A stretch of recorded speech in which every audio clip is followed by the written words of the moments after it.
Une maison où il y a des gens qui consomment, c'est oui, c'est dire que tu encourages les gens à se droguer. Bon.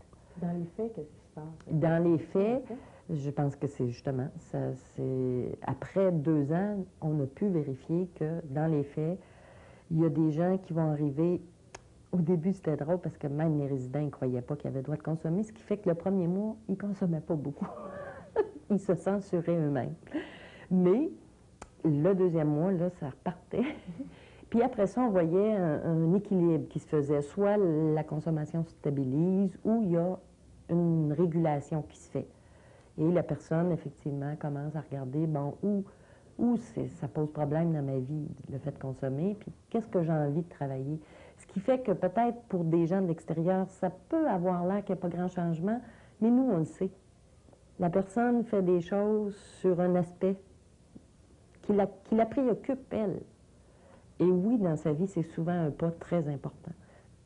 Ça a donné un sens à ma consommation depuis que je suis ici, oui. N'étant pas brimée, je ne me sens comme pas obligée de prendre de la drogue. C'est sûr que c'est le fun de prendre de la drogue, et puis, mais étant donné qu'on ne m'oblige pas à en prendre, ou ne pas en prendre ou ne pas en prendre, ça change toute une perception pour moi de la consommation. Ils consomment dans un contexte qu'ils ne connaissaient pas. Ils consomment dans un contexte de sécurité. Et ça, là, c'est frappant pour eux autres. Ça les frappe beaucoup. Et ils en parlent beaucoup. Ils en parlent beaucoup. Donc, on peut s'attendre. La première idée qu'on peut avoir, moi, je me souviens quand j'ai dit, bon, il y a un endroit où la consommation est tolérée, ces gens-là peuvent consommer. J'ai dit, ça doit y aller, hein? C'est un préjugé que tu avais. C'est un préjugé que j'avais, qui était un peu normal. Dans les faits, on peut voir que, en majorité, la plupart en arrivent à stabiliser leur consommation, voire la diminuer ou la réguler. C'est des petits changements, comme je te disais tantôt. Puis là, tu as 2 extrêmes. On a vu quelques résidents que ça les a amenés vers la désintoxication, soit qu'ils l'ont commencé ici ou qu'ils sont en allés carrément vers un centre de détox. Puis l'autre extrême, où tu as vu quelqu'un qui, à un moment donné, n'avait pas pogné son bas fond, l'a pogné pendant qu'il était en séjour ici. Fait que lui, il a augmenté sa consommation. Mais il est resté assez longtemps, puis il a repris un contrôle. Mais j'avoue que les mois où on a réalisé qu'avant, il ne s'injectait pas, puis qu'il s'est mis à s'injecter, puis qu'il consommait plus, on a eu peur. On a eu peur de la validité d'une expérience comme ça, tu sais. Mais je pense que là, maintenant, on peut dire que oui, c'est des situations exceptionnelles. Je suis arrivé ici, j'étais encore un peu chambranlant sur la drogue, mais je me suis... Depuis que je suis ici, je consomme beaucoup moins, puis ça me donne une motivation de ne pas consommer. Je vais consommer pour le choix de consommer, pas pour juste consommer comme j'étais rendu l'an dernier dans mon appartement tout seul. Je me levais, c'était pour me geler, puis je me couchais, c'était pour me geler. Je pense que les hommes et les femmes qui viennent s'héberger ici, eux autres aussi, à quelque part, font déjà un choix de... Quand ils ouvrent la porte de leur chambre, il y a des intervenants. C'est pas comme d'aller vivre d'un bloc. Quand tu sors, ben, tu es direct dans la rue. Je veux dire, je pense pas, moi, qu'il y ait une plus grande solitude que celle du toxicomane. Et avec ça, le fait que ce soit ça soit brisé, il y a 9 résidents dans la maison, il y a 9 solitudes, là, extrêmes, qui arrivent et qui sont ensemble, et là, ils se créent des interactions. La personne, souvent, là, va recréer un réseau social. Moi, je suis arrivé ici, j'étais tout pépin, puis, tu sais, j'étais le jeune de la place, là, un petit nouveau. Mais à un moment donné, j'avais des souffrances aussi, mais je cachais. Je me mettais à pleurer dans le salon tout seul. J'attendais qu'il n'y ait personne, là. J'étais peut-être à pleurer pendant des demi-heures, là, où j'allais me coucher. Mais tu sais, je trouve qu'il y a un côté très émotif pour les gens. Tu es vraiment respecté, tu as l'amour partout qui se promène. Tu as besoin d'un sourire, ça arrive. C'est le fun de voir sourire pour une fois, tu sais. Parce que voir les gens malades, c'est pas de fun non plus, parce qu'à un moment donné, tu te dis, ah, je vais devenir peut-être comme ça.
maison, il y a juste une maison qui existe, qui accepte les itinérants toxicomanes.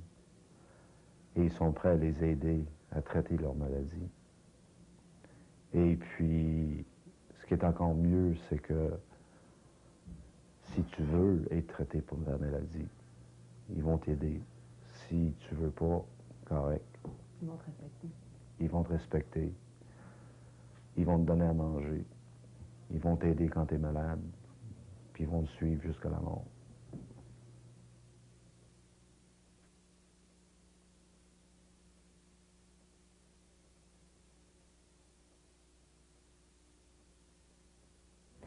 Si on regarde dans l'approche des maisons communautaires d'hébergement sida, toute l'approche d'accompagnement au passage de la vie à la mort, l'approche des soins palliatifs, c'était un aspect bien particulier et qui était vraiment, tu sais, à quelque part, aller mourir dans une maison d'hébergement sida, c'est bien différent de mourir à l'hôpital. Fait qu'il y a comme une couleur qui appartient aux maisons d'hébergement, mais on ne savait pas si c'est quelque chose que les personnes qui font usage de drogue allaient accrocher, là, tu sais. Eux autres sont comme confrontés à la mort, même sans le sida, là. Alors, ça allait être quoi, là, dans la conscience? Si on dit que des fois, tu prends de la dope pour fuir un peu ta réalité ou tout ça, vas-tu vouloir fuir ta mort aussi? Ah, ici, je trouve que c'est une maison idéale, ici. Premièrement, on ne juge pas, on ne te met pas le numéro.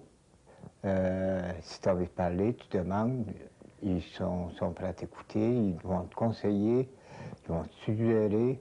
Puis si tu dis, bon, on va essayer comme ça, les étapes à passer se passent très facilement. Puis on est beaucoup respecté. Moi, c'est la place que je dois finir, c'est ici.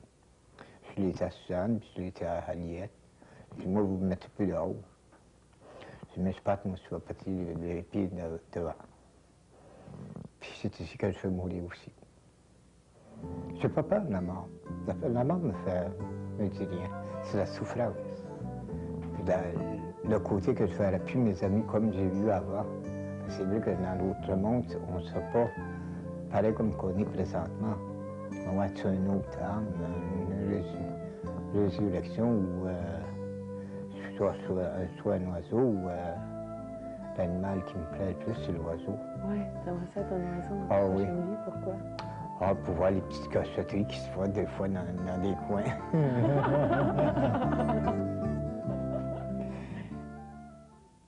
À la limite entre suicide et survie, les méfaits sont également d'ordre social.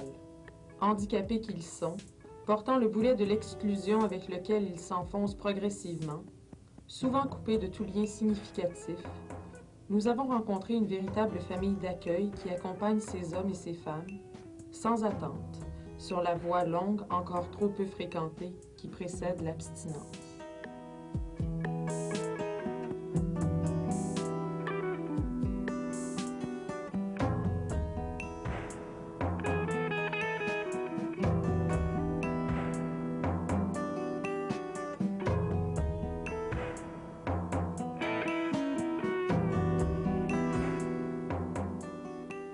Les changements dans la mission de la maison, si tu veux, il s'agissait d'être séropositif, toxicomane, puis actif et itinérant pour entrer.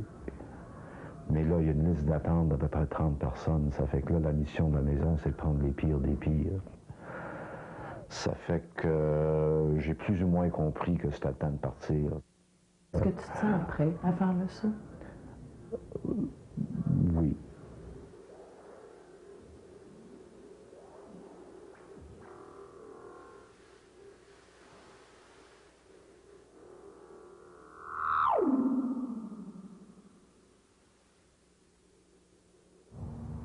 Il y a des limites à ça. Et nous, on a vécu un cas, là, où on a été confrontés là, aux limites de ce qu'on pouvait aller avec ce modèle-là. C'était une personne qui consommait de la cocaïne intraveineuse et à chaque consommation, là, elle faisait des psychoses toxiques.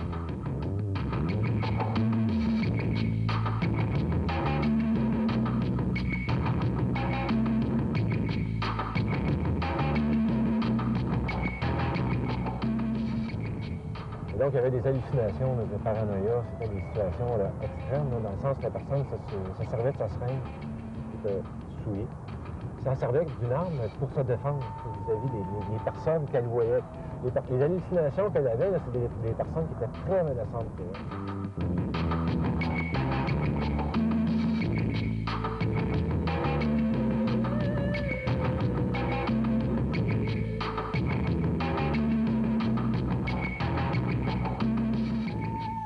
Donc, là, ça faisait un climat là, de tension dans la maison, là, parce qu'elle pouvait sortir de sa chambre et aller partout, avec sa seringue, avec une plante, avec un verre qu'elle ramassait, pour se protéger. Et là, vu le pas, tu es dans un contexte de dangerosité extrême. Tu es une personne dans le toi qui fait une psychose toxique. C'est impossible de prévoir sa réaction. On a vécu des événements comme ça, on en a vécu ça. On a cherché des moyens, des produits de substitution, quelque chose pour essayer de réduire ces lymphomes. On a essayé d'influencer le contexte, son environnement. Ou trouver un endroit sécuritaire pendant sa période de psychose qui durait de 10 à 15 ans. Mais on n'a pas été capable. On a tout essayé, on n'a pas été capable.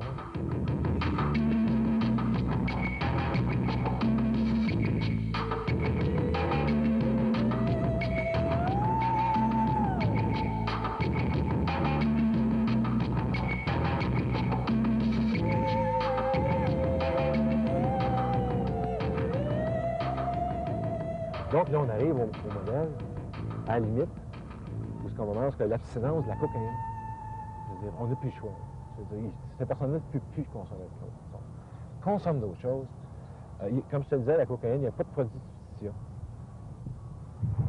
C'est-à-dire, on est pris là devant, on n'a pas le choix, c'est l'abstinence où on peut pas tolérer que des comportements comme ça arrivent dans un milieu de vie communautaire, où tu as des visiteurs, tu as des bénévoles, tu as des intervenants, tu as des autres résidents. C'est trop dangereux. Des mauvais consommateurs, il y en a. Moi, depuis le temps que je fais de la cocaïne, j'ai tenu vu avec des roches de bad trip là, à capoter tout seul. Là. Ils sont plus contrôlables. Là. Ça m'est arrivé il y a 2 semaines ici.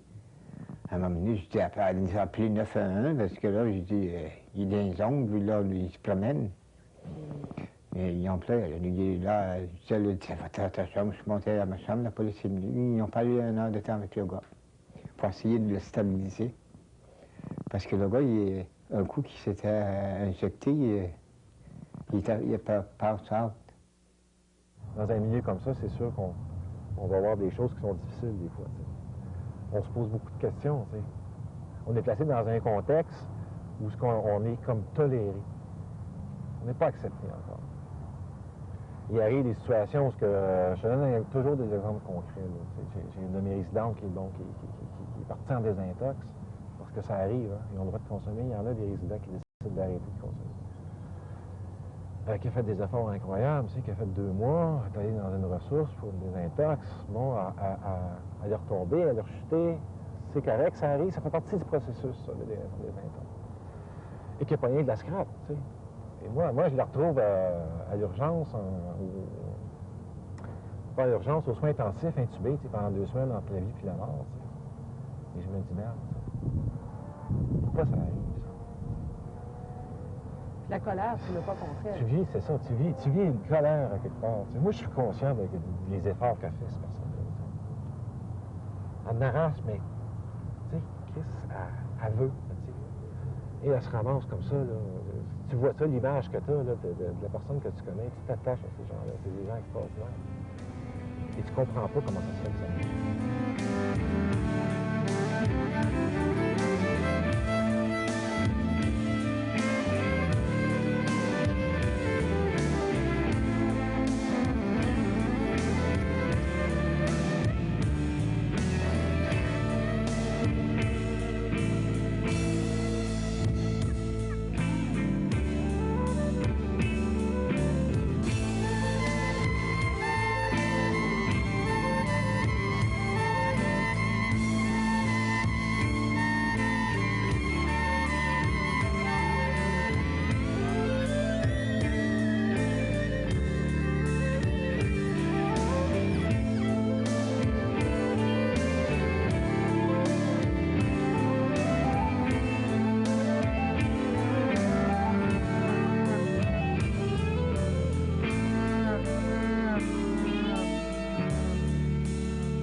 Les gens, quand ils arrivent ici, et quand ton état de santé se détériore, tu as des problèmes à te procurer ton produit. Il est illégal, là. C'est loin aller courir le pocheur. Où ce qui est, il va dessus, peux-tu le faire venir? Bon. La qualité du produit, quand ton état de santé est détérioré, si tu as de la scrap, tu payes le prix pas mal plus cher. Alors là, on a été confrontés, justement, comme citoyens, à cette réalité-là. Et tu fais l'autruche au début, dans le sens que tu dis, bon, là, est-ce que la société va être capable de suivre? Et fait que tu temporises, tu prends le temps de dire, oh, on va discuter, on va s'asseoir, on va jaser, on va essayer de comprendre. Mais effectivement, ça amène la maison chez ma cousine Evelyne à faire des choix politiques à un moment donné, d'avant-garde. On est souvent à la limite de la légalité et parfois on est carrément illégal. On était face à une situation où Daniel était malade depuis quelques semaines. Il gardait plus de bouffe. Il était très, très, très faible. Il dépérissait beaucoup, tu sais, quand tu manges plus. Et à la fin, même, il ne gardait plus ses médicaments. Et là, quand tu ne gardes plus tes médicaments, c'est très mauvais signe. Tu sais. Donc, on est dans une situation où on avait essayé les médicaments anti-nausées, sous-comprimés. Quand il vomissait ces médicaments, on les a essayés sous forme de suppositoire, une autre forme d'administration, pour essayer qu'il puisse garder ce qu'il mangeait. Tu sais. Et ça ne marchait pas. Et on se sentait très, très impuissant. Et on a pensé à quelque chose. Si on essayait. On n'a plus rien à perdre, là. Je veux dire, on a tout essayé. Là. Tous les médicaments qu'on pouvait prendre, qu'on connaissait, je veux dire, on l'a essayé. Il y a un produit qui existe, et qui est fait à partir du cannabis, du THC, mais qui se prend sous forme de comprimé. Et là, Daniel, il ne gardait plus les comprimés, il ne gardait plus ses médicaments. Donc, on a pensé à essayer le cannabis pour voir. Je veux pas. Et là, je suis allé voir et j'en ai parlé. J'ai demandé, j'ai dit, écoute, peut-être qu'il n'y en a pas, tu sais, ils en font un peu partout dans certains pays, ça marche. Peut-être que si tu l'essayais, ça marcherait pour toi. On va essayer d'en trouver du cannabis. Bon, peut-être qu'on a 9 résidents ici qui consomment, je veux dire, on va sûrement en trouver. C'était ça qu'on était parti avec cette idée-là. Vraiment, lui, il ne connaissait pas de nom. Pas grave, on va faire un tour. Et aussi étrange que ça peut paraître. Pour les vendeurs de coke, ils en connaissaient plein, mais il n'y avait aucun résident qui connaissait un vendeur de coke. Ça règle un peu le problème. Dans le contexte actuel, les lois et tout ça, ça a un enjeu pour moi, pour l'autre intervenant, pour la maison. C'est pas sans risque. Là. Mais on a réfléchi à ça, donc là, et on en est vu à la conclusion qu'on le laissait, on va le choisir. On va en parler, s'il va accepter, puis si ça marche. Puis on va lui fournir, je veux dire, le pote qu'il a besoin pour essayer au moins qu'il puisse garder ce qu'il mange puis remonter en pente. Ben, ça me place dans une situation, ce que ça fait de moi, si tu regardes le contexte des lois actuelles, ça me place dans une situation où ça fait de moi un criminel. Ça place la maison dans une situation d'illégalité, totale. Mais est-ce qu'il y en avait d'autres solutions? On n'en a pas trouvé d'autres. Et ça a marché. C'est merveilleux. Si tu me replaces dans la même situation, dans le même contexte, c'est clair que je vais devenir un criminel d'habitude. Je pense qu'il est temps qu'il y ait un débat, là. Parce que nous autres, on travaille dans un contexte comme ça où ça nous oblige, là. On ne veut pas, là, à sauter de l'autre côté de la légalité. Là. Je n'ai pas, moi, à être placé dans une situation où je suis dans un acte illégal, où quelque part c'est criminel. C'était du pot qui était utilisé là, pour usage thérapeutique. C'est très important. C'est le temps que le gouvernement s'ouvre la note un peu, là. Tu sais, il fait des lois pour l'espace, il peut en faire sur terre, c'est parfait, pareil. C'est loin de là. Souvent, on dénigre l'approche de réduction des méfaits en disant, bon, c'est des gens qui veulent légaliser les drogues. Ce n'est pas le cas. Il y a parmi les gens qui sont en réduction des méfaits beaucoup de partisans de la légalisation. Mais ils ont le droit. C'est comme on a le droit d'être péquiste ou fédéraliste, et puis c'est pas une tare en soi. Il y a aussi des gens qui travaillent à l'intérieur du cadre légal. Il peut même y avoir ultimement des policiers qui croient que les lois sont bonnes au niveau de la lutte au crime organisé, mais qui préfèrent la réduction des méfaits auprès des usagers. La seule chose qu'on doit dire, pourquoi cette association-là est très forte entre, mettons, les abolitionnistes ou ceux qui veulent légaliser les drogues et la réduction des méfaits, c'est qu'on s'aperçoit, et ça, c'est honnête de le dire, malhonnête de le taire, qu'il y a beaucoup de méfaits qui ne sont pas liés à la drogue elle-même, mais au contexte d'illégalité dans lequel elle circule.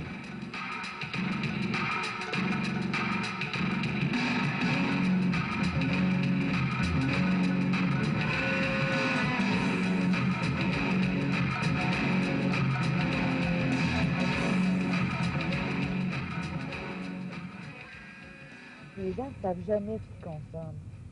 Et ça, je trouve que ça lui joue des mauvais tours. Dans le sens où, bon, c'est sûr que tu vas avoir ton revendeur de drogue qui va te vendre ta coke ou ton héroïne ou ce que tu voudras. Lui, ce qui est clair, c'est qu'il est appelé à disparaître dans 1 mois, dans 2 mois, dans 6 mois. Disparaître dans le sens où il va se retrouver en prison, il va se faire arrêter. Tu sais, bon, c'est intolérable, ce genre de pratique-là. Puis, la personne va se virer de bord parce que son dealer est disparu, va aller voir un médecin qui va lui donner une prescription de 6 mois de Valium. Puis ce médecin-là, tu sais qu'à la fin du mois, s'il est le plus gros vendeur de Valium, il va gagner un voyage aux Barbades. Tu sais, c'est comme... C'est dur à comprendre. Parce que le revendeur de drogue illicite se retrouve en prison, l'autre aux Barbades. Mais le problème, là, du gars, je sais pas où il se situe en ça, tu sais. Mais moi, ça m'en donne un gros problème. Parce que le gars, c'est Valium, il peut se les injecter, hein. Je veux dire, tout est possible dans la vie, là. Mais je pense que comme société, on est un peu hypocrite. Un peu. Parce que ça, c'est acceptable, ça ne l'est pas. Et où la différence, là, tu sais? Je la vois pas. Les gens qui consomment ne la voient pas non plus, nécessairement. Par contre, ce qu'ils savent, c'est que quand tu n'as pas de tel produit, tu vas voir le médecin, tu vas avoir ça. Puis ça remplace. C'est pas quelque chose de substitution, mais ça remplit les trous, tu sais. Puis ça, c'est legit. Ça, c'est correct. Ça, c'est acceptable comme société. C'est à n'y rien comprendre, tu sais. C'est à n'y rien comprendre.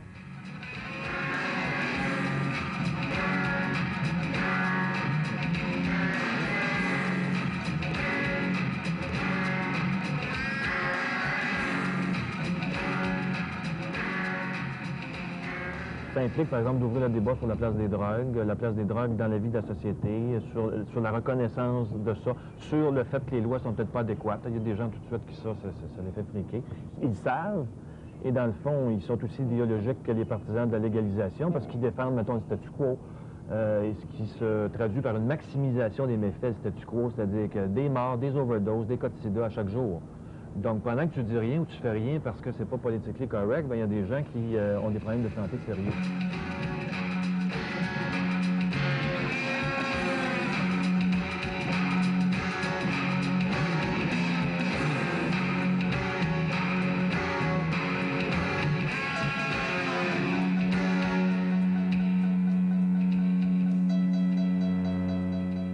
Dans mes résidents, mes résidentes sont dans la maison. Il y en a une qui a des problèmes de santé mentale, maladie mentale, schizophrénie. Et bon, pour se procurer la drogue, là, elle va être travailleuse du sexe.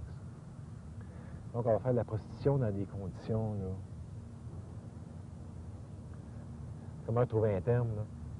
C'est vraiment, là. Elle va être exploitée, là, abusée, là. Elle va vivre la violence, là. Incroyable, là. Parce que les clients de ces personnes-là, les personnes qui vont utiliser ces services-là, ils savent qu'elle est junkie, qu'elle est dépendante, puis qu'elle a des problèmes de santé mentale. Donc, ce qu'elle peut vivre, là, j'ai pas de mots, mais c'est pas humain. C'est pas humain. La plupart des clients que j'ai eus, moi, dans ma vie, m'ont exploité. C'était des exploiteurs. Ils ont exploité mon corps, ils ont exploité ma dignité. Ils m'ont enlevé ma dignité. Ils m'ont pris beaucoup. Ils ont pris un bon coin de ma vie. Ils m'ont vraiment maltraité. Peut-être pas autant physiquement que moralement. Vous savez, quand on joue, quand on joue avec la tête de quelqu'un, peut-être plus moralement, mais... C'est aussi pire, puis c'est aussi condamnable. Oui, c'est aussi pire et aussi condamnable que physiquement. J'ai aussi vécu des dates comme ça aussi, physiquement difficiles, où je me suis faite bardasser, là, carrément, de la part des clients. Ils me traitent de salope. C'est vraiment très très dur à vivre. C'est vraiment... c'est dégoûtant, c'est dégueulasse, ça fait vraiment mal. Et dès que le client... C'est l'argent qui a de l'importance, hein, c'est pas la personne. Hein. J'imagine que tu parles aussi à ton nom, puis au nom de toutes les autres filles aussi. Oui, je parle à mon nom. Tu leur dirais quoi aux filles? Moi, je dirais aux filles qu'il y a quelque chose à faire. Il y a quelque chose à faire. Il faut faire quelque chose. Il faut dénoncer. Il faut faire quelque chose. Briser le silence, dénoncer, oui. En parler, en discuter. Trouver des moyens, il le faut. Parce que ça, c'est un problème qui est là depuis toujours. Et puis qui ne va pas cesser d'être là. Si elle serait dans un contexte où elle n'aurait pas à faire ça pour se procurer sa dope, il y aurait sûrement des possibilités d'intervention. Ça l'aiderait sûrement énormément, et nous aussi.